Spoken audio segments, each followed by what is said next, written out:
Hubo un momento en que ella supo que la amaba.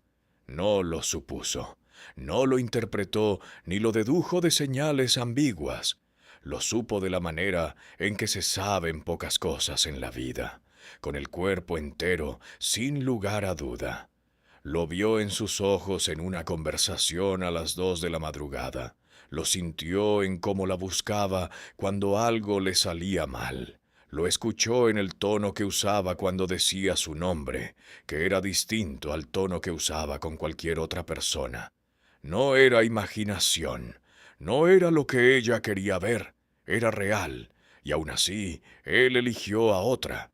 No a alguien que evidentemente lo hiciera más feliz, no a alguien con quien la conexión fuera más profunda o más honesta o más viva, sino a alguien con quien desde afuera la relación parecía más tranquila, más predecible, menos intensa. Ella lo observó desde la distancia que da el dolor y no pudo entender. ¿Cómo se elige menos cuando se tiene más? ¿Cómo se renuncia a lo que duele en el pecho de tanto ser real para quedarse con algo que no parece tener ni la mitad del peso? Esa pregunta la acompañó durante meses, y nadie tenía una respuesta que realmente ayudara. No te merecía es una frase amable pero vacía, porque no explica nada. Tenía miedo al compromiso. Es otra frase que suena bien, pero que tampoco llega al fondo. Porque el fondo de lo que pasó no está en la superficie de sus decisiones. Está en un nivel que Jung pasó décadas intentando mapear. El nivel donde el inconsciente toma sus decisiones reales, las que después se racionalizan, se justifican, se disfrazan de no era el momento o las cosas se complican o simplemente no se explican porque no se pueden explicar desde la conciencia.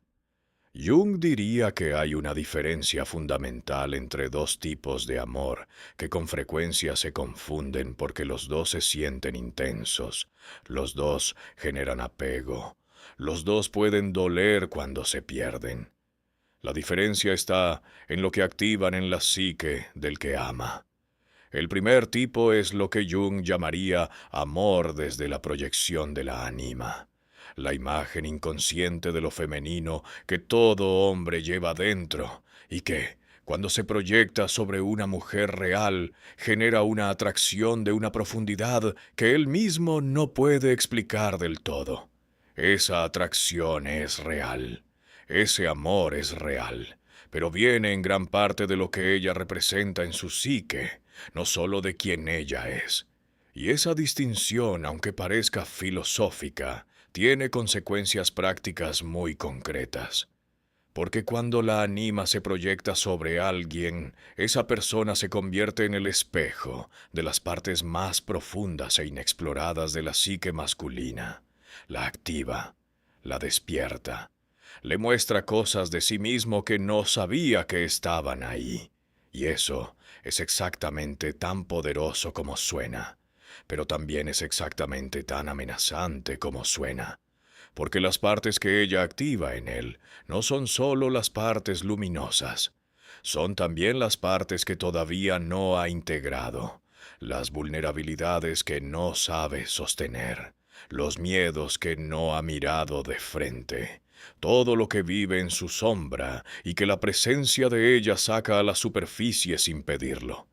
Ella no hacía nada para provocar eso, simplemente era quien era. Y eso, para él, era demasiado.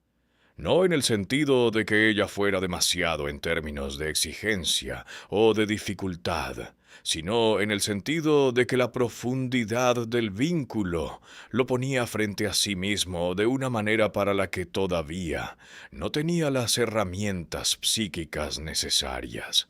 Quedarse con ella implicaba crecer, implicaba enfrentarse a sus propias sombras, implicaba un nivel de exposición y de vulnerabilidad real que la otra relación, la más tranquila, la más predecible, simplemente no exigía.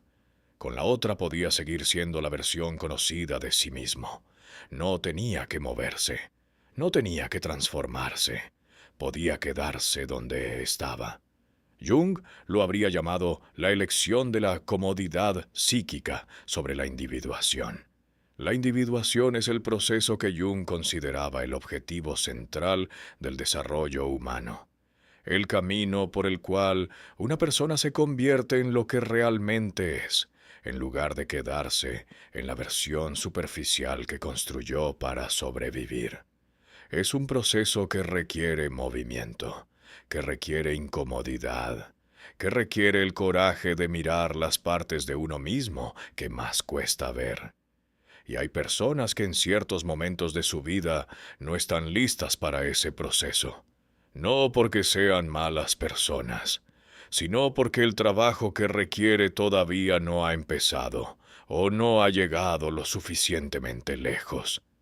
Elegir a la mujer que activa todo eso, la que te pone frente a tu propia profundidad, requiere de un hombre que ya tenga cierta relación con su mundo interior, que haya aprendido a tolerar la incomodidad de ser visto, que haya empezado a integrar lo que lleva en la sombra, que pueda quedarse en la intensidad sin salir corriendo hacia algo más manejable. Cuando ese trabajo no está hecho, la elección casi siempre va hacia lo que ofrece menos exposición, no como crueldad, como autoprotección inconsciente. Aquí entra el segundo tipo de amor que Jung distinguiría, el amor como refugio de la sombra. La mujer que él eligió no necesariamente lo ama menos ni lo conoce mejor, pero su presencia no activa en él las mismas capas, no lo pone frente a sí mismo de la misma manera. Con ella puede funcionar desde la persona, la máscara que Jung describía como la cara pública que todos construimos para movernos en el mundo.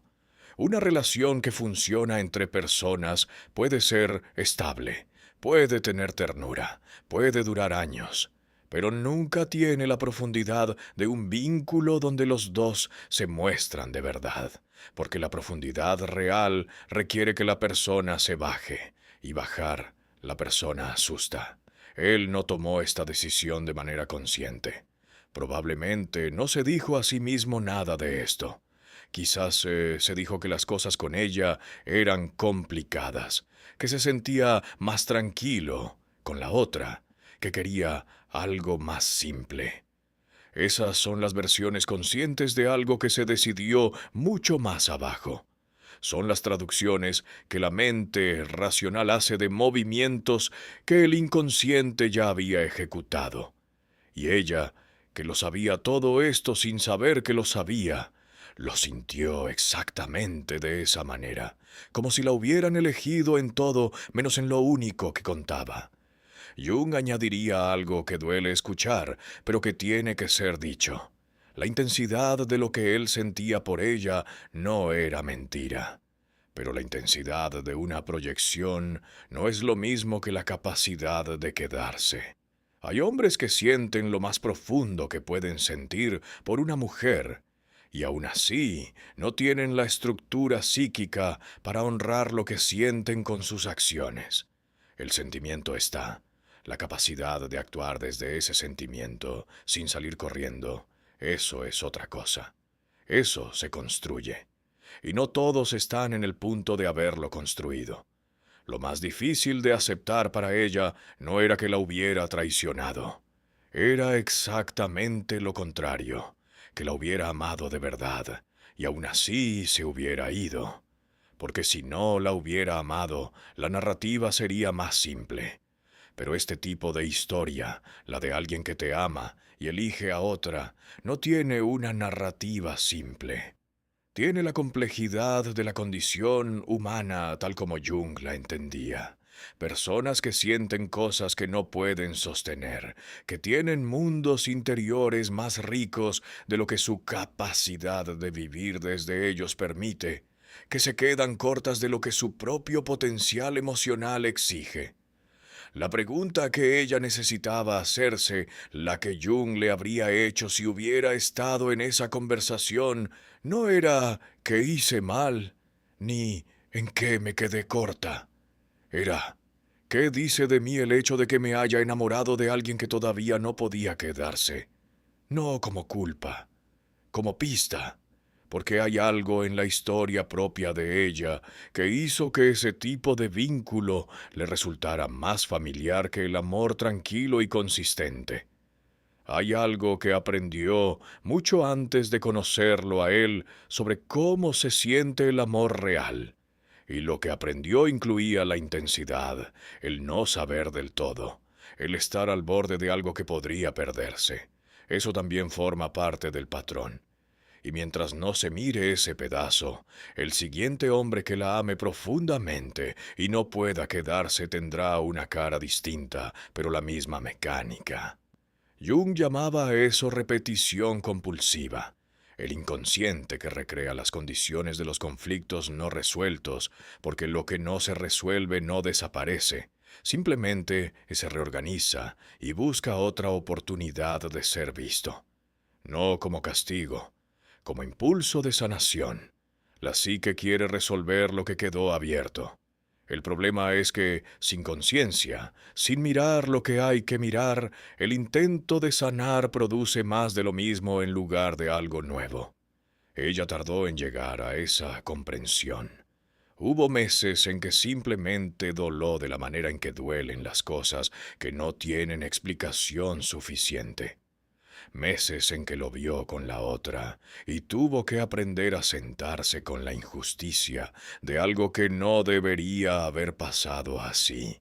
Meses en que el amor real que él había sentido por ella no le servía de consuelo, sino de herida adicional, porque la presencia de ese amor hacía más incomprensible la ausencia de la elección. Pero en algún punto, con tiempo y con trabajo, empezó a ver la situación desde otro ángulo. No el ángulo de ¿qué me faltó a mí?, ni el de ¿qué le faltó a él? El ángulo más difícil y más honesto. El de dos personas que llegaron a un punto de encuentro genuino, cada una con su historia, cada una con sus partes sin integrar, y que en ese punto se encontraron con que sus capacidades de quedarse no estaban al mismo nivel. Eso no es una sentencia sobre ninguno de los dos, es simplemente la descripción exacta de lo que pasó. Jung dijo que el encuentro de dos personalidades es como el encuentro de dos sustancias químicas. Si hay reacción, las dos se transforman. Ella se transformó. Eso es lo que el dolor hizo. No la destruyó, la movió. La llevó a preguntas que no se habría hecho sin ese nivel de sufrimiento.